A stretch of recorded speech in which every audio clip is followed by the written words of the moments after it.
Otra semana más, estamos en M95, lo mejor de cada casa, esta cita semanal, donde hablamos con amigos y amigas que tienen mucho que contar. Esto es una charla informal, aquí no tenemos ningún tipo de protocolo.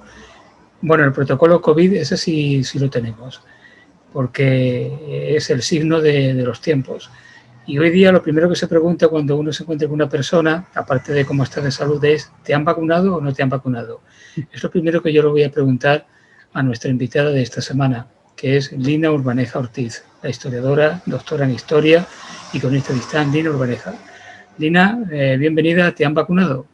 Sí, ayer Sí. tuve el honor de que me vacunaran. Y todo bien, ¿no? Estupendamente. Sí. Además me han puesto de la de dosis única, con lo cual me ahorro un pinchazo que me da mucho miedo. Bueno, total, que te la han puesto y ni te has muerto ni nada. No. Hoy estoy perfecta. Como decía un alumno que yo tenía cuando estaba en educación infantil, que me decía, maestro, ¿tú estuviste en la mili? Y digo, pues sí, estuve. Y dice, ni te mataron, ¿no? Pues fíjate.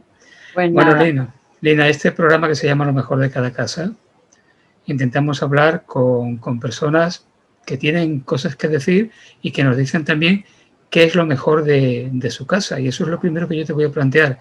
¿Qué es lo mejor de tu casa? Uf, pues quizás te diría el balcón, porque me da el sol de mañana, me permite desayunar al solecito y luego tengo la ventaja de que por la tarde no me entra el calor. Y esta habitación donde estoy, donde tengo mi estudio, cientos de libros y más documentos de archivo en cajas, que se me está quedando pequeña, y es donde paso la mayor parte del tiempo. Bueno, ¿y qué ha hecho una chica como tú media vida en Hacienda? ¿Qué he hecho yo en Hacienda? Trabajar, como todo el mundo. En muchos hay muy diversos cometidos, como pues todos los funcionarios, ¿no? A lo que te manden. Ya. Bueno, se ha dicho tradicionalmente que Hacienda somos todos.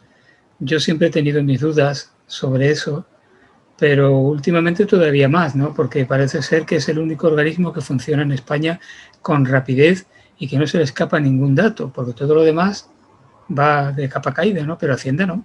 No, Hacienda desde que se informatizó, yo creo que por el año 90 y algo, sobre el 91, 92, el sistema que entonces se impuso, que era el RITA, era muy bueno y cada día se ha ido mejorando. Ten en cuenta que es la base del Estado español, la recaudación.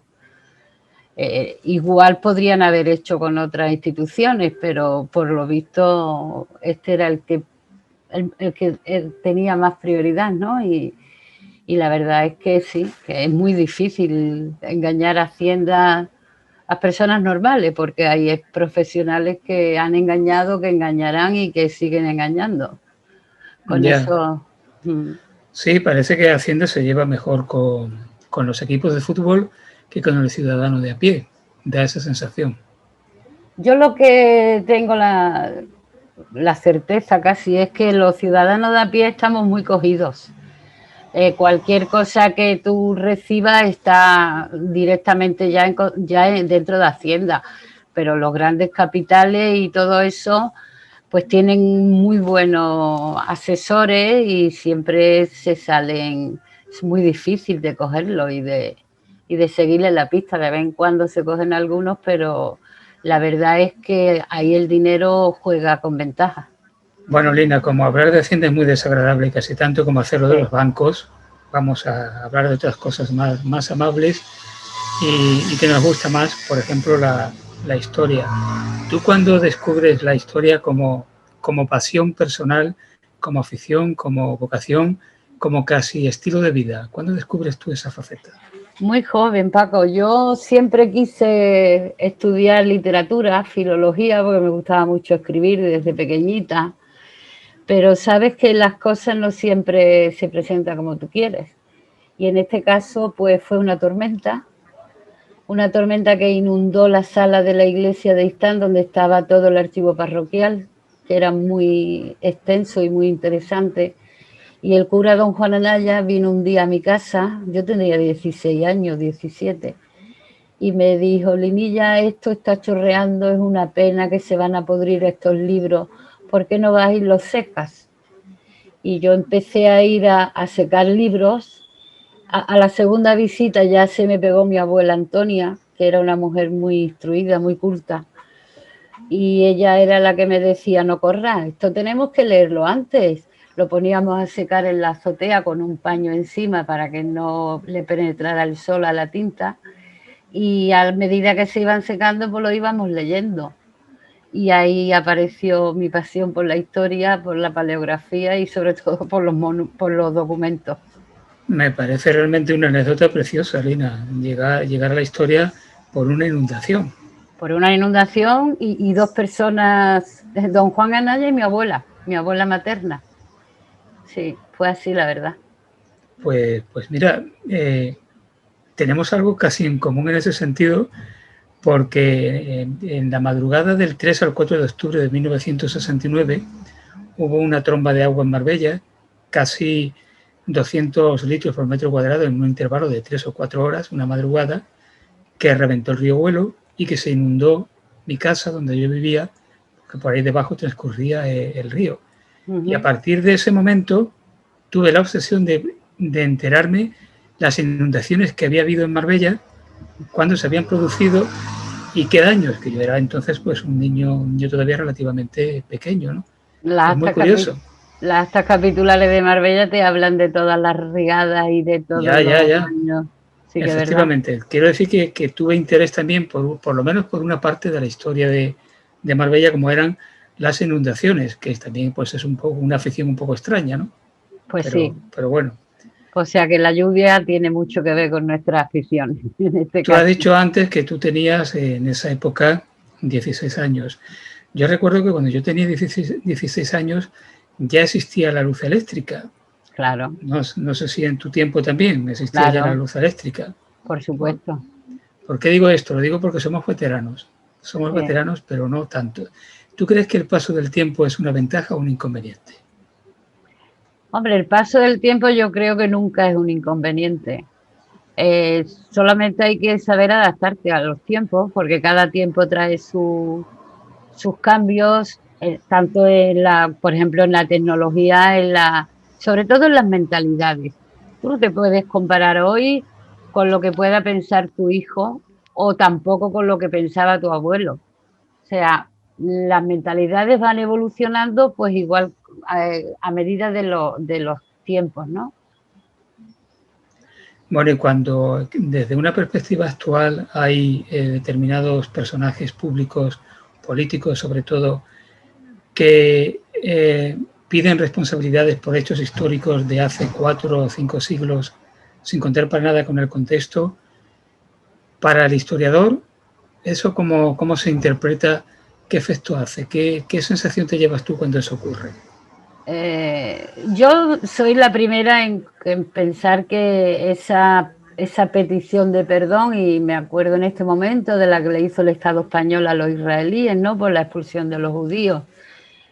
Pues yo creo que, bueno, quizás pueda ser importante para el pueblo que había sido agraviado, puede ser, pero me parece que ya está fuera de contexto, ¿no? Simplemente con unas buenas relaciones. Si nos ponemos en ese caso, el Estado español jamás ha pedido perdón al pueblo morisco por haberlos expulsado, con aquella expulsión tan dramática, tan cruel.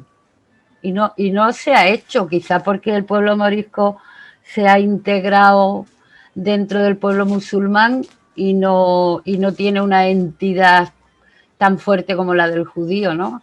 Pero yo creo que la historia está llena de errores. En este caso, pues tanto como el Estado español podía haber pedido perdón la Iglesia, que el Estado español funcionaba a base de paternosters, ¿no? Claro. Bueno, si por algo se caracteriza tu trayectoria investigadora es precisamente por el interés, sobre todo lo relacionado con los moriscos, especialmente en la zona de Istán y Marbella.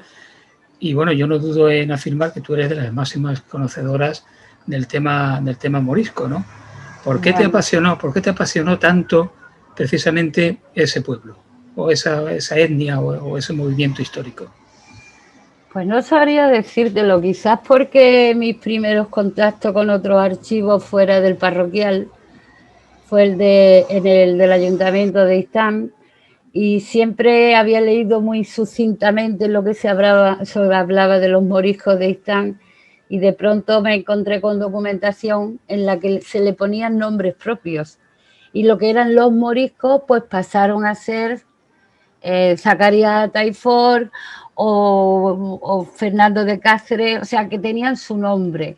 Y empecé a ahondar ahí y me encontré primero como que había sido un pueblo amante de esta tierra, que eran de aquí, porque no olvidemos que el pueblo musulmán cuando invadió España no lo repobló por sí mismo, sino que había población aborigen y muchos de ellos eran de los nativos de la península, pues que se habían ido adaptándose a los gobiernos, ¿no?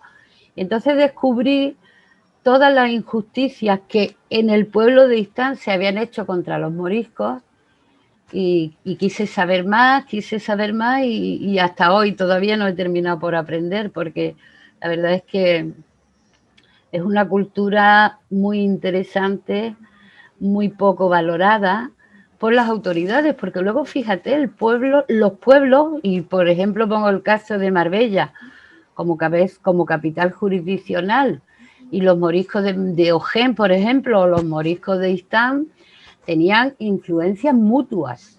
Yo publiqué hace mucho tiempo ya un artículo en Jávega sobre la mujer morisca, que luego lo metí en el libro mío sobre mudéjares y moriscos en Istán, y te pones a mirar, me puse a investigar a Juárez de boda de mujeres de la misma época, y era curioso la cantidad de bordados moriscos y de cosas moriscas que llevaban las castellanas. Y las moriscas, pues también, a ver, por notar alguna diferencia, las sillas de cadera que llevaban en su ajuar las mujeres de Marbella, las de Istán o Ojén llevaban cojines y alfombra, que era para sentarse en el suelo, o las medallas con la Inmaculada, o con una virgen cualquiera que llevaba una mujer de Marbella, las mujeres moriscas llevaban la mano de Fátima.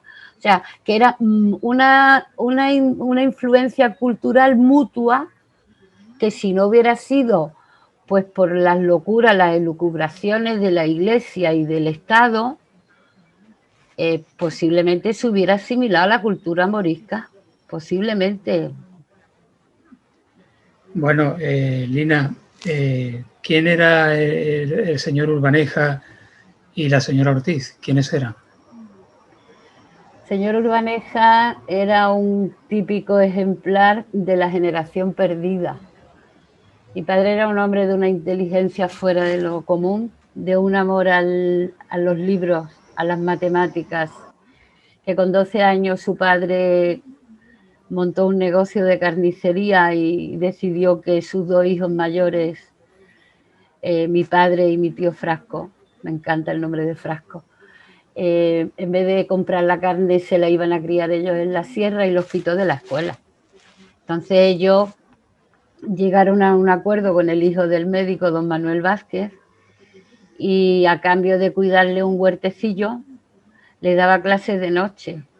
Yo he conocido en mi casa toda la vida, de hecho tengo yo su diccionario, sus cuadernos, y mi padre era un genio de las matemáticas, pero no pudo estudiar, y sin embargo nos inculcó a todos, incluida a mi madre, el hábito de la lectura. Mi casa todas las noches éramos 5 hermanos, y quitando el pequeño que tenía síndrome de Down, pues todas las noches tú te podías pasear por las distintas habitaciones y estábamos todos leyendo, y a veces nos cruzábamos de un cuarto a otro, pues porque leyendo, por ejemplo, Rompetextos o estos del TVO, pues nos moríamos de risa y terminábamos todos en la misma cama. Y de hecho en mi casa todos hemos leído mucho por mi padre. Mi padre nos supo inculcar. Mi padre, cuando iba a Málaga, nunca me traía un juguete, siempre me traía libros. Y yo era muy mala para comer, malísima. Y recuerdo que me decía, te he comprado este libro o te veo, ¿no? Y me decía, pero me ha dicho el señor de la librería que antes de abrirlo tienes que tomarte un vaso de leche. Yo no sé si lo cumplía o no, pero aquello se me quedó grabado. O sea que, y después mi madre pues era una ama de casa normal, de las propias de la época, una mujer muy tierna, muy dulce, que nos mimaba a todos como si fuéramos únicos cada uno de nosotros. Y, y ya está. He tenido la suerte de tener unos padres fantásticos y unos hermanos también maravillosos. ¿Una hermana y un hermano? No, Gaby ha muerto en 2009. Somos ahora mismo 2 hermanas y un hermano. ¿Y hubo otro hermano que...? Hubo el que llamábamos José Damián, que tenía síndrome de Down y tenía un problema de corazón y murió en el 69. El primer libro tuyo que yo conocí, no sé si era el primero que publicaste, y está en Una historia por descubrir, con Sí, José Luis Casado Vallagarza. fue el primero. Era una historia por descubrir. ¿Se ha descubierto ya la historia de Istán? No, no. La historia de Istán todavía no está descubierta. Tengo ahora una documentación del siglo XVI, del XVII, pero necesito ampliar un poco más porque siempre me ha interesado conocer cómo fue la adaptación de los pobladores a un medio hostil como era Istán, un pueblo vacío. Y después también hay algunos pasajes poco conocidos del siglo XIX, como fue el expolio que sufrió Istán de la Sierra del Real. Y estoy con esas dos cosas al mismo tiempo, pero un poco limitada, porque con la pandemia, pues ya hace 1 año y medio que tenía que haber ido a la Chancillería y no he podido ir. Entonces, bueno, espero que algún día pueda, o sea, por lo menos conseguir lo que me falta para empezar a escribir. El ser humano, cuando quiere lograr algo, se pone con tesón y con el trabajo que sea, con las adversidades que haya que vencer, lo va consiguiendo. Y tú eres un ejemplo claro de esto, porque tú siempre estudiaste trabajando, simultaneando el estudio con el trabajo, y no te limitaste a llegar a la licenciatura en Historia, sino que dijiste, y ahora el doctorado. Es que el doctorado era mi meta. Y brillantemente, además. ¿Cómo te lo planteaste? ¿De qué manera lo hiciste? ¿Con marido? ¿Con hijos? ¿Con el trabajo de Hacienda? Pues ahora me planteo muchas veces que quizás no fui tan buena madre como tenía que haber sido, porque mis hijos se negaron a seguir estudiando. Eso me hizo coger una tremenda depresión. Pero bueno, yo trataba por todos los medios de atenderlo, de estar con ellos, pero yo creo que ellos cogieron alergia a tantos libros en la casa y fue una manera de rebelarse. Pero sí, se consiguió, pues yo terminé el bachiller en el instituto y en aquella época coincidí con mi hermano y mi padre dijo que no podía pagar 2 hijos fuera de la casa y lo normal de la época me tocó a mí quedarme en la casa. Como mujer. Exactamente, y entonces, bueno, pues ya luego sí que es verdad que cuando empecé ya en la universidad tuve la suerte de que Hacienda me pagaba la matrícula.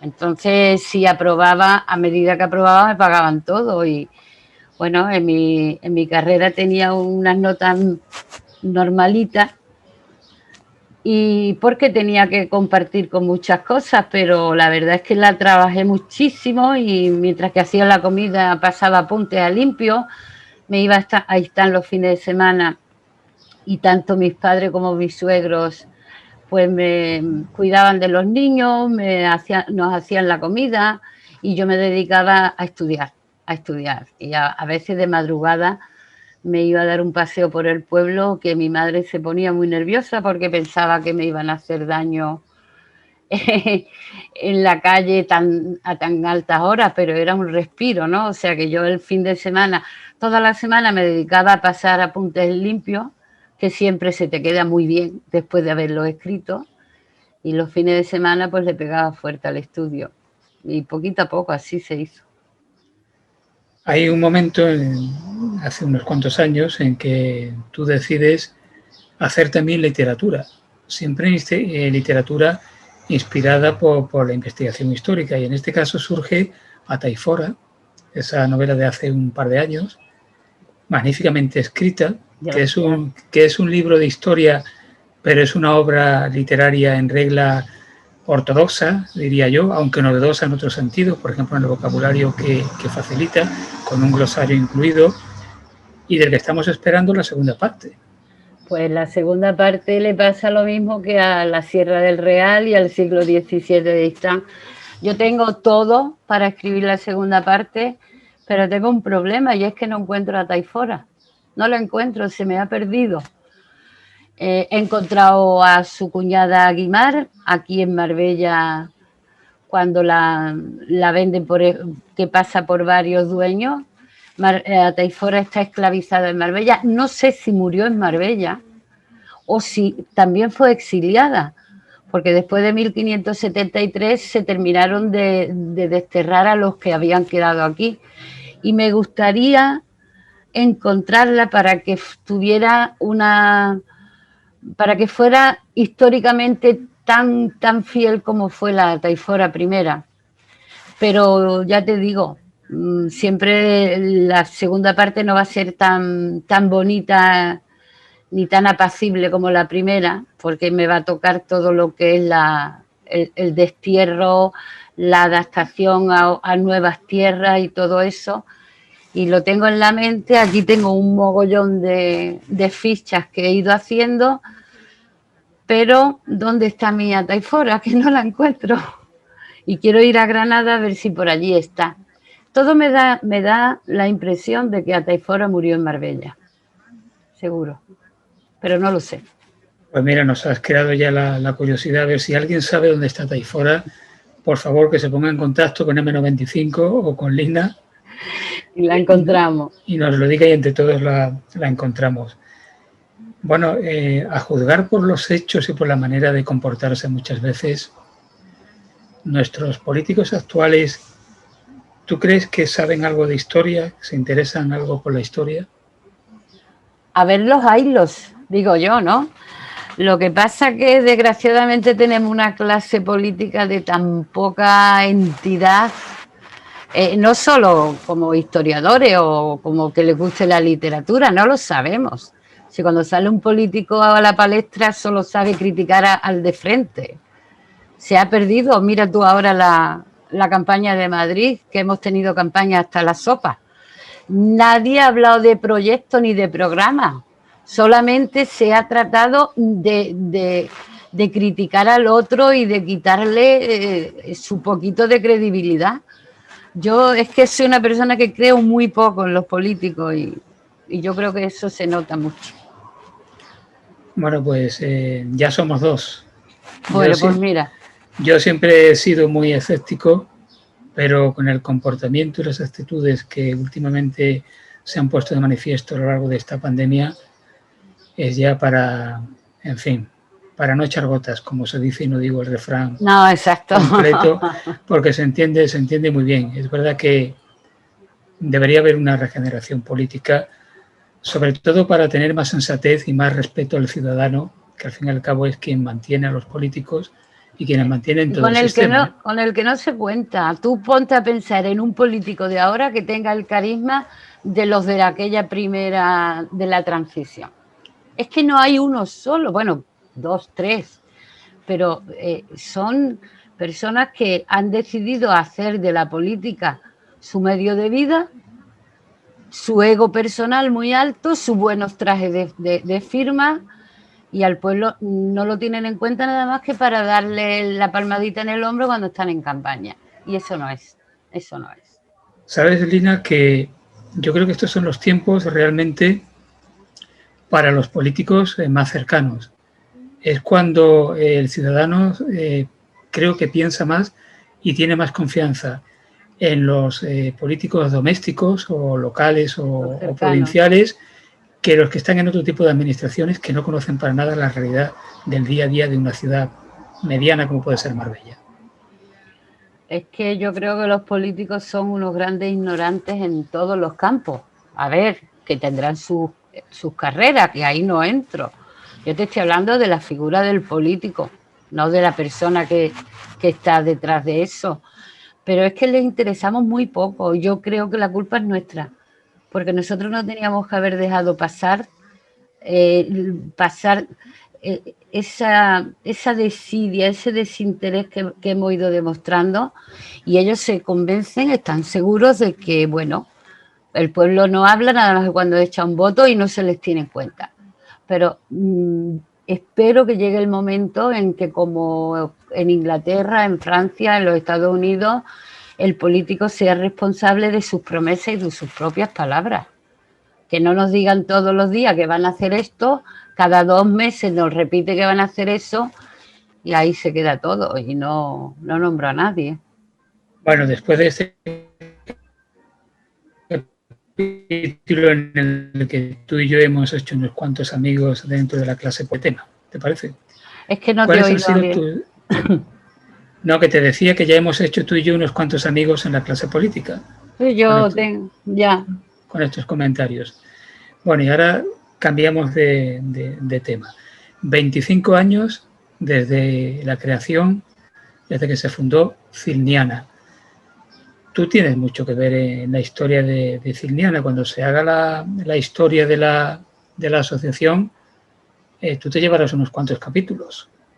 Pues no lo sé, hombre, como 10 años y algo estuve de presidenta, pues me tocó, como todo, lidiar con mucha gente y, bueno, y aprender mucho, porque recuerdo que cuando el Picudo hizo un máster, porque contacté, empecé a buscar ciudades que estaban siendo víctimas del escarabajo picudo, contacté con la estación Fénix, creo que se llamaba, de Elche, y allí me enseñaron mogollón sobre el picudo, sobre su comportamiento, e incluso vinieron aquí porque estaban tratando las palmeras de la Concepción, y aprendí muchísimo, y como todo eso, yo qué sé, me acuerdo también la jornada que hicimos de arqueología sumergida, que no sabíamos casi nada de arqueología sumergida, y aquello fue una idea genial de Miguel López Cerván, y fue una jornada que yo creo que no solamente yo aprendí mucho, sino toda la gente. La pena es que no se pudieron publicar las actas, porque no conseguimos que nos mandaran las conferencias los ponentes, que se hubiera sido una publicación preciosa. Pero bueno. Dentro de la historia de Cilniana, también habría que destacar de manera muy especial a Antonio Serrano Lima. Claro, cuando él se fue, se perdió el grupo de fotografía. Sabes que Antonio Serrano aglutinaba, tenía una personalidad tan fuerte que aglutinaba en torno a sus ideas un mogollón de gente, y el grupo de fotografía funcionaba estupendamente. Cuando él murió se siguió un poco, pero ya no era momento. Ya había un periódico local que publicaba fotos cotidianas de la Marbella antigua, y ya no era la novedad que suponían las exposiciones de imágenes de Marbella. La verdad que Antonio Serrano, yo personalmente, que le tenía bastante cariño, se le he echado mucho de menos. Sin duda.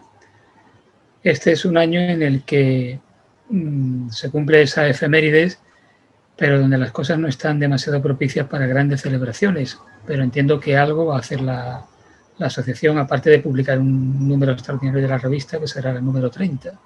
Pues es que ahora yo, como no estoy metida en la directiva, pues no sé, yo sé que tienen proyectos, pero realmente no podría decírtelo, porque cuando yo me entero es cuando ya está el proyecto desarrollado, y como te puedes enterar tú, yo soy un socio de base como cualquier otro. Ya no estoy en la directiva ni como antes, y entonces sí que sabían lo que se estaba manejando, pero de momento no. Supongo que algo harán. Bueno, sabemos, por ejemplo, por qué razón San Bernabé es patrón de Marbella. Yo creo que te pregunté alguna vez por qué San Miguel es el patrón de Istá. No sé si eso está claro o no. No está claro. Mira, la iglesia de Istán, como la de Benaviz, como la de Ojén, como la de Ronda, como la Catedral de Málaga, como la de Marbella, fue bajo la vocación de Nuestra Señora de la Encarnación. Como todas, donde llegaban los Reyes Católicos. Claro, claro. Pues eso era un programa que ellos tenían un poco en base a contraponer el cristianismo contra el islam, pero sin embargo, a mediados del siglo XVII, en los libros parroquiales aparece por primera vez la palabra Iglesia Parroquial de San Miguel. ¿Cuándo se cambió? Pues no lo sé, tampoco sé cuándo se cambió la de Benaví a Nuestra Señora del Rosario o la de Ojén a San Dionisio. Tiene que haber unas razones y es verdad que eso posiblemente se encuentre en la catedral, pero yo no lo he encontrado. No sé por dónde, porque está anotado en un libro de bautismo, pero no lo sé. Puede tener muchas explicaciones, pero tampoco me arriesgo hasta que no las tenga confirmadas, que tú sabes que a veces nuestro pensamiento va por un lado y la realidad va por otro. Sí, no sé si yo tengo el dato exacto o no, pero me llama la atención que la iglesia de Ojén tiene como patrón Ojén a San Dionisio, pero la iglesia sigue denominándose Nuestra Señora de la Encarnación, la de Ojén. Pero no sé si la de Istán es de San Miguel. La iglesia de Istán es San Miguel.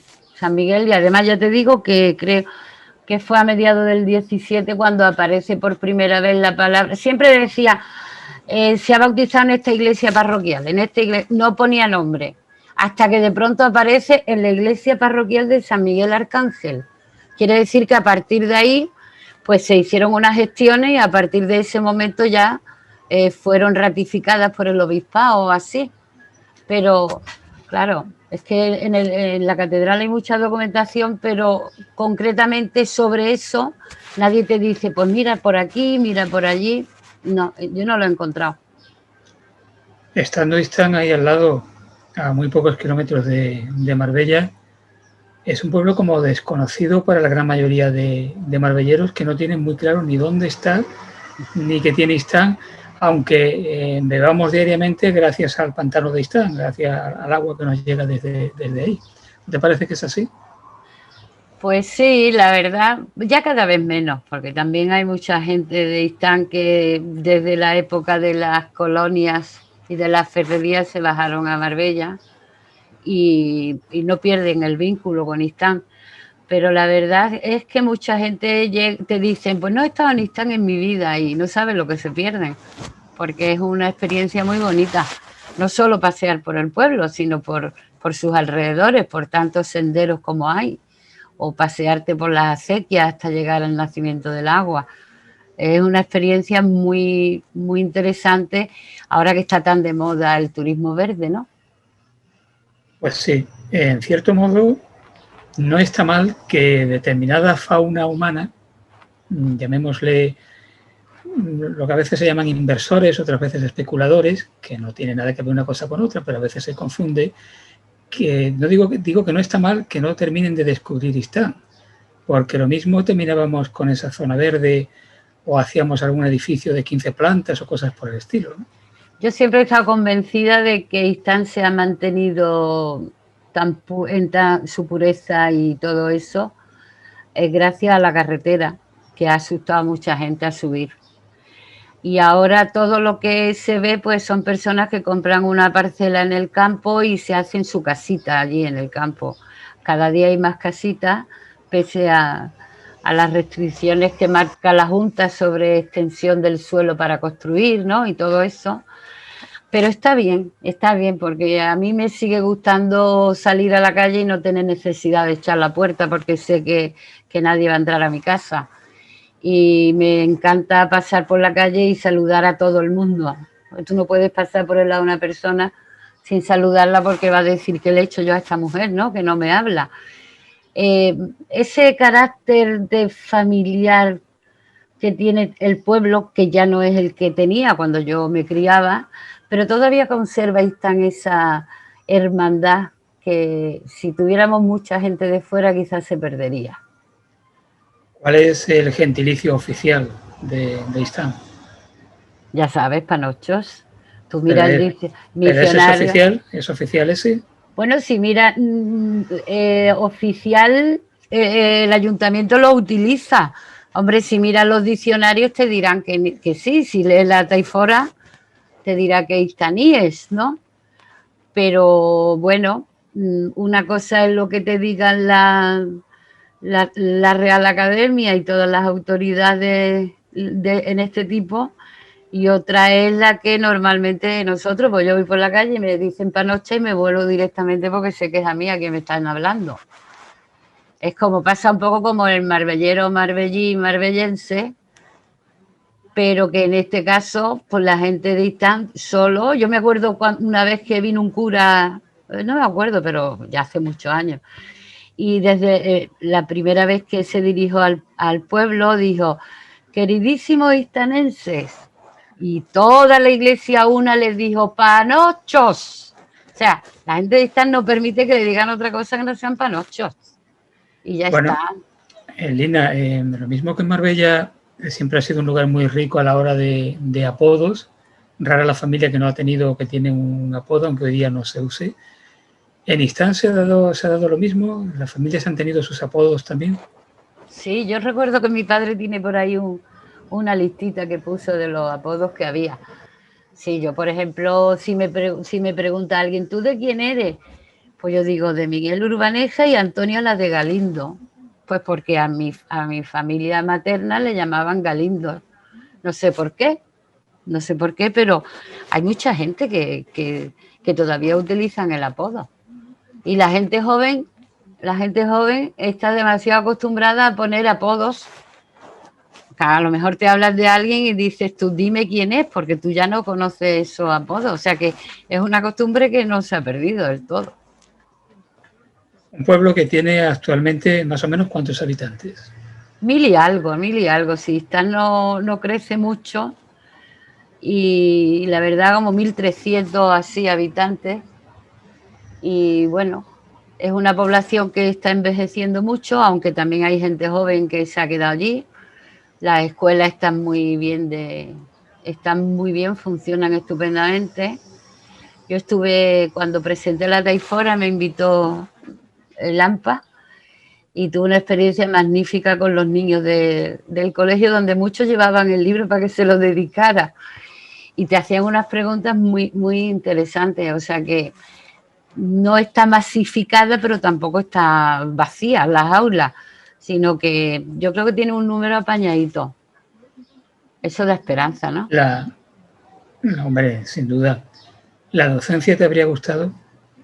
Sí, yo de hecho me saqué el CAP porque a mí siempre me ilusionó mucho dar clases de historia.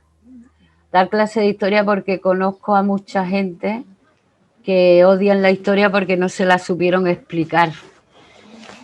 Pero bueno, el hacer la carrera tan tarde pues tiene el problema. Yo tenía 2 hijos ya casi en la adolescencia, me tenía que salir de aquí, yo no podía mover una casa con un marido y 2 hijos y opté pues por no hacerlo. Luego cuando enviudé estuve planteándome hacer oposiciones para irme a un archivo, que entonces hubiera sido también fantástico. Pero ya me acobardé porque ya no es lo mismo empezar en una ciudad nueva con determinada edad y bueno, después de mucho pensarlo, aquí sigo y ya estoy tan contenta. Aparte de la historia colectiva, de la historia de grupo, de sociedad en la que vivimos, cada uno poseemos nuestra historia propia, donde a veces me da la sensación que es más difícil investigar que en la historia social. Sí. Uno es menos ecuánime y a la hora de interpretar esa historia personal mucho más dificultoso. ¿Tú cómo llevas esa historia personal tuya? ¿Eres persona que sigues considerando el pasado, vives el presente, mires hacia el futuro? ¿Por dónde vas? Yo lo miro todo. Yo lo miro todo, miro el futuro y digo, tantos proyectos como tengo empezado, me dará tiempo a terminarlos. Cuando me pongo melancólica me dedico a escribir retazos de mi infancia, del pueblo, de aquella época que me tocó vivir tan bonita, donde los niños pues jugábamos solo, no teníamos otra cosa que hacer nada más que jugar, ¿no? Y donde, te digo, el pueblo era una gran familia y tú pues ibas a casa de una o a casa de otra, te escondías y no te decían nada, ¿no? Y el día a día de hoy, pues un poco, estoy todo el día transcribiendo documentación, porque la verdad que la pandemia pues me ha quitado un poco las ganas de salir a la calle. Yo nunca he sido muy callejera, pero ahora reconozco que me da un poco de miedo, ¿no? Y soy más reacia. O sea que yo tengo, el abanico está abierto en el ayer, en el mañana y en el hoy. Y ya está. Hay que dar una de cal y otra de arena. Claro, hay que ejercitar la manera propia, las estrategias personales de afrontar cualquier situación en la vida, ¿no? ¿Es así? Claro, claro. Y yo, por ejemplo, en el hoy disfruto mucho de mi nieta. Le escribo muchos cuentos que ella se lo escribo a mano en un cuadernito que tenemos a media y luego se los paso al ordenador. Y son cuentos pues escritos solo para ella y ella está encantada con... O sea, cada momento tiene su encanto. Y ya está, y es así. ¿Tú eres de las abuelas que malcrían a los nietos? No me dejan, no me dejan. Yo reconozco que tengo una sola nieta y es mi pasión. Me llevo estupendamente con ella, nos entendemos muy bien. Y bueno, ahora está en los 12 años y ya hay que cambiar el chip y pensar que se está haciendo una mujercita, que ya no es tan obediente como antes, sino que tiene su propio criterio. Y en esa estamos adaptándonos también. La vida es un Creo continuo. que también tienes una perrita, que te ladra, ¿no? No, yo no tengo perro. Yo he tenido aquí... Ah, ¿no? Es que no, había visto una foto de tu nieta, una foto de claro, tu nieta. a eso voy. Ángela les regalaron el año pasado un perrito que es una preciosidad. Lo tuvimos aquí en Navidad.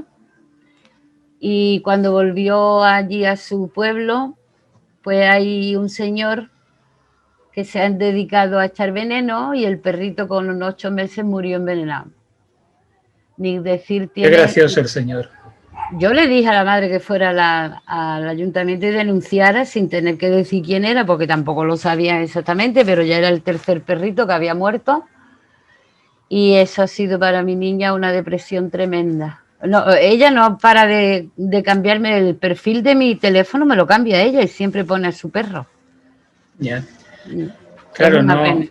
Hay que considerar que hay una parte de la sociedad que padece de perrofobia, como yo le llamo, de perrofobia.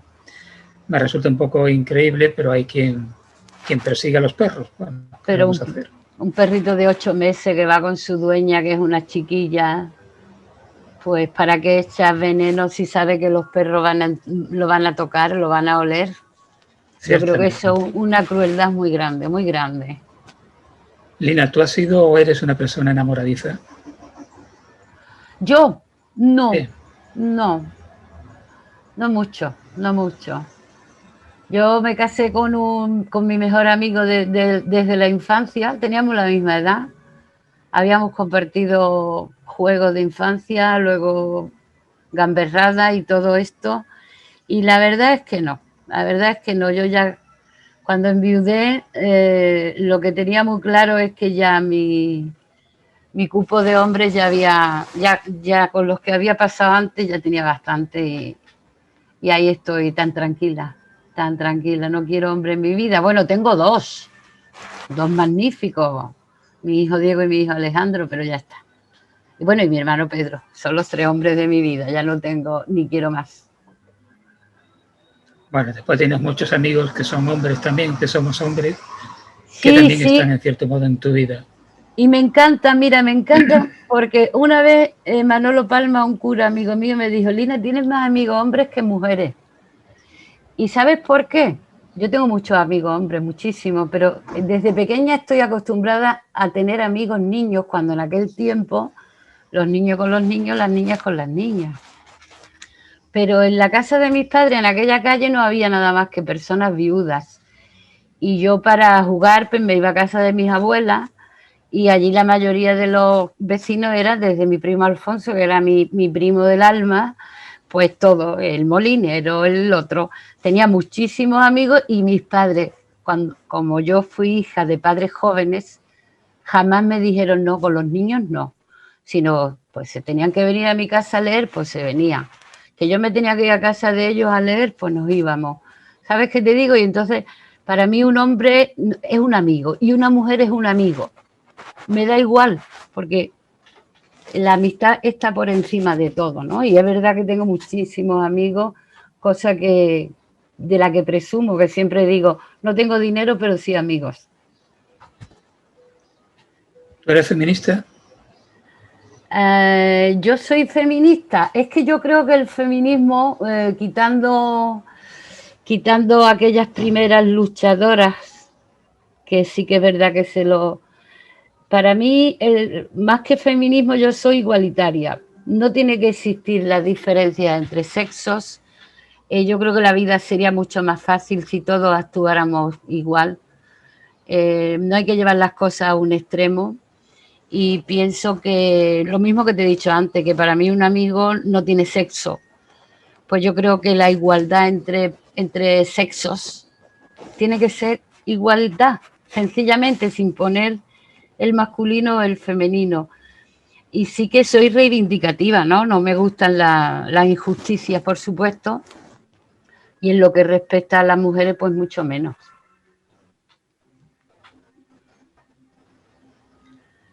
Y el hecho de no te oigo. Muchas veces es realmente inclusivo. No, que te digo que la modificación del lenguaje muchas veces para adaptarlo y para decir que no hay discriminación entre hombres y mujeres, ¿tú crees que eso es positivo? Yo no lo voy a usar nunca. Yo no lo voy a usar nunca. No es porque me resulte positivo ni negativo, sino que aburre. Tú te escuchas a un político de izquierda y el tiempo que tarda en decir el masculino, el femenino, ponte en el sitio de un oyente y verás cómo te aburre, te cansa, el mensaje no llega. Yo pienso que, bueno, es verdad que hemos estado regidos por una sociedad masculina, que todo está en función del hombre, el lenguaje también, la historia también. Poco conocemos de las mujeres a lo largo de la historia, pero yo el lenguaje inclusivo no lo critico, pero no lo uso. No lo uso, me siento incómoda.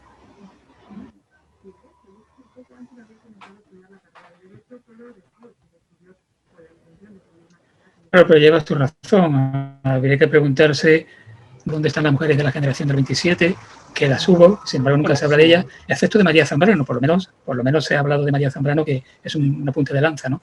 Y en ese sentido yo creo que sí que hay que reivindicar todavía mucha igualdad a la hora de considerar el papel fundamental de la mujer a lo largo de la historia, ¿no? Por eso te he dicho que en la historia hay grandes nombres olvidados que poco a poco se van sacando, pero que cuesta muchísimo encontrarlas. A mí, por ejemplo, el movimiento de las sin sombrero me parece fascinante, sobre todo por la valentía que tuvieron. Por eso digo que esas primeras, tanto las que luchaban por la igualdad como las que luchaban por el voto, me parecen heroínas. Me parecen heroínas porque era entonces una sociedad muy masculina, sobre todo muy autoritaria, donde la mujer no era nada, y llegar a donde estamos, eso ha sido, aparte de ellas, pues también cada generación hemos puesto nuestro granito de arena, muchas veces sin ser conscientes de ello, pero ahí está, ¿no? Pues yo qué sé, por ejemplo, cuando los primeros pantalones, que hay muchos gestos que se han sacado a pesar de la oposición masculina, pero es muy triste comprobar que la mujer no sale a la luz, y te pone a mirar mujeres olvidadas en Google y te sale mogollón. Pero claro, todas estas mujeres son hasta la República. De ahí para adelante ya, porque ¿qué conocemos de los años 40 para adelante? A doña Pilar Franco, a 4 así carcas, que eran carcas aunque fueran jóvenes. Es curioso que en el mundo del flamenco, desde época bastante temprana, sí que conocemos a grandes figuras que eran mujeres. Por ejemplo, la famosa Rita, la cantadora, que todo el mundo habla, pero también Pastora Pavón, la Niña de los Peines, por ejemplo, la Niña de la Puebla, o grandes cantadoras que triunfaron en plena época en que el dominio en todo lo demás, en todo el resto de facetas culturales, era del hombre. Pero te has dado cuenta que es en el único mundo donde no había No sé si me has discriminación. oído. Sí, te he oído, me has hablado de las cantadoras. Que te quiero decir que si te has dado cuenta de que es quizás en el mundo del arte donde la mujer no ha estado tan oculta como en Tan otros discriminada, sitios. ¿no? No, discriminada yo diría que oculta, ¿no? En el mundo del arte casi por necesidad. Las mujeres salían a cantar y todo eso, pero en la literatura, yo qué sé, en la pintura, en la escultura o en la música. O sea que hay muchas razones que nos mueven a sacar a estas personas adelante, pero ya te he dicho que solamente el encontrarlas es un problema, porque no hay tanta información, porque muchas de ellas eran las que luego firmaban sus maridos las obras, eso no lo olvidemos, que las verdaderas escritoras eran ellas y eran los maridos los que se llevaban en la fama, ¿no? Pero eso... Sí, el caso de Gregorio Martínez Sierra, que era su mujer María quien le hacía las obras, ¿no? Sin embargo, la Exactamente, firmaba él. hay muchas. ¿Cuáles han sido tus puntos de referencia? No te oigo, ahora no te oigo. Tus puntos de referencias académicos, tus puntos de referencia en tu formación académica, ¿quiénes han sido? A ver, eso ya lo sabes. Si vamos al instituto tenemos a don Alfonso y a doña Pepita. Y luego tuve la suerte de en la universidad encontrarme con otro matrimonio magnífico que era don, a esto no les digo don, que era Joaquín Gil San Juan y Maribel Pérez de Colosía, que desde el primer momento pues congeniamos, teníamos puntos en común, teníamos las mismas aficiones y hemos sido amigos hasta que han fallecido los dos, ¿no? Pero para mí ellos han sido, en el mundo universitario, han sido dos puntales imprescindibles. O me han corregido, me han regañado o me han alabado con la misma forma. Muchas veces he tenido que ir a su casa para que me corrigieran algo, ¿no? Yo tenía la costumbre de que cuando iba a un congreso o iba a publicar un artículo, se lo llevaba a Joaquín y a Maribel para que me dieran su opinión. Y eso se acabó, pero no por el tiempo ni nada, sino por el fallecimiento de ellos, que si estuvieran vivos seguiría siendo así. ¿Nos puedes recomendar un libro? Mira, yo soy una gran lectora, pero yo te voy a decir una cosa. Hay un libro que lo he leído hay muchos libros que he leído muchas veces. Uno es La bendición de la tierra, de Knut Hamsun, que es un premio Nobel, que es muy bueno, es muy gordo, pero es magnífico. Yo creo que lo he leído lo menos 5 veces.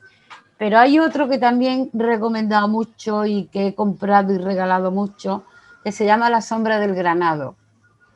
Ese libro, Tariq Ali creo que se llama el autor, ese libro es una novela histórica que ocurre a raíz de la conquista de Granada, de una familia noble musulmana, y es una delicia. Y está contado por el niño pequeño de la familia, ¿no? Ese libro es una gran delicia. ¿Y una película?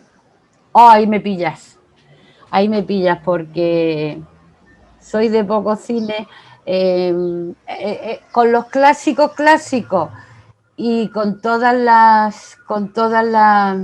las reservas, porque ya te digo que cuando vi la película me decepcionó mucho porque yo la novela casi me la sabía de memoria, era Matar a un ruiseñor. Matar a un ruiseñor es una película fantástica, pero es verdad que el libro es mucho mejor, ¿no? Lo es, pero eso acostumbra a pasar siempre con los libros, uno se queda con el libro, con lo cual pienso que hay que interpretar la película de una manera y el libro de otra. Exactamente. Porque si no, nunca te vas a quedar con la película. Cuando yo hablaba con los escolares de ISTAN, había en la pared había una frase, no me acuerdo, algo que hablaba de los libros. Y yo les decía, si leéis, en vez de ver una película que estáis viendo lo que el director de la película ha interpretado de una novela, pues entonces vosotros estáis leyendo y os estáis armando vuestra propia película en la cabeza, ¿no? Claro. Pero sí, la verdad que ya no. Ayer vi una película que me recomendó mi hijo en Netflix que se llama Capitán Fantástico, que me gustó mucho porque era casi nos toca un poquito, que era como un matrimonio hippie se había conseguido evadir de los tiempos modernos y habían continuado con su ideología hippie y había criado a 5 hijos que todos tenían un poco, eran la consecuencia de aquella ideología de los años 60 y me gustó mucho, la verdad. Bueno, y a todo esto, ¿qué banda sonora le ponemos? ¿Qué música le ponemos para acompañarlo? ¿Hay alguna melodía, algún estilo de música que te haya acompañado a lo largo de tu vida? Yo tengo aquí un mogollón de música clásica porque me gusta mucho. Es verdad que ahora pones más radio clásica. A mí me gusta mucho, ¿cómo se llama este? Bueno, de los clásicos me gustan todos. Me gusta mucho también los Monteverdi, la música antigua, ¿no? Me gusta mucho, pero después también me encanta Carlos Cano, me encanta Maritrini. Lo que no estoy puesta es música actual, ¿no? Pero yo qué sé qué decirte, cualquier música, Paco. Espérate, ahora no me sale el nombre mira que me gusta. Bueno, ya está, este músico que era un poco raro. ¿De los clásicos? Sí, de los clásicos, ay, bueno, da igual, ahora tengo la mente en blanco. Bueno. La música en blanco. Espérate que tiene Espérate, Alfonso Guerra dijo una vez que le gustaba mucho este hombre. Hoy. Mahler, Gustav Mahler. Gustav Mahler, Gustav Mahler. Me encanta. ¿No? Sí, Mahler, es que no me salía. Bueno, realmente es una música excepcional. Y tú has dicho que es un poco raro, es diferente a todo lo demás. Hizo música diferente a todo lo que música se conocía diferente. entonces. También la pastoral de Beethoven me gusta mucho. Yo que sé, a mí la música, lo que no me gusta, por ejemplo, en los clásicos, es la música esta de vanguardia con estos a mí esa me pone nerviosa. Pero la música normal, yo estoy todo el día trabajando con radio clásica puesta. Yo soy muy de radio, me gusta mucho la radio. Sí, que además, radio clásica está siempre muy discreto, es lente ideal para poder trabajar y escuchar música. Exactamente. Lina, ha sido muy interesante esta charla contigo, donde hemos hablado de manera poco convencional, pero de eso se trata. Como aquí estamos en pequeño comité, nunca mejor dicho, gracias a la técnica, algo que hace 15 años sería impensable, tú en tu casa y yo en la mía, ¿no? Y sin embargo, en la casa, hablando de lo mejor de cada casa. Yo veo que tú tienes antiguamente. Que tienes tus cuadros, mira yo los cuadros que tengo detrás, son dibujitos que me hace mi nieta y que a medida que me los va dando, yo los pongo aquí con fixo y ella cuando viene y los ve puesto cada vez uno, tengo de todas las edades, se pone un poco pava. Había una expresión, claro, normal, había una antigua expresión que decía cada uno en su casa y Dios en la de todos, ¿no? Exacto. Pues aquí estamos cada uno en su casa y la técnica en la de todos. Y esperemos que Dios también. Lina, gracias. Gracias. Gracias a ti, Paco. Quedamos a la espera de la segunda parte de la Taifora. Y ya nos vemos. Nos vemos pronto. Nos vemos el próximo 15, ¿no? Cuando es algo así, sí, ¿no? el próximo 15 tenemos una cita, sí. Claro, porque además de amigos ya somos colegas. Por supuesto. Pues nada, gracias, Lina. Venga, un beso, Paco. Esto ha sido por hoy lo mejor de cada casa, hoy con Lina Urbaneja. La próxima semana queremos estar de nuevo en otra casa, con otra persona, pero siempre con la amabilidad de la conversación que intentamos que sea amena. Hasta entonces.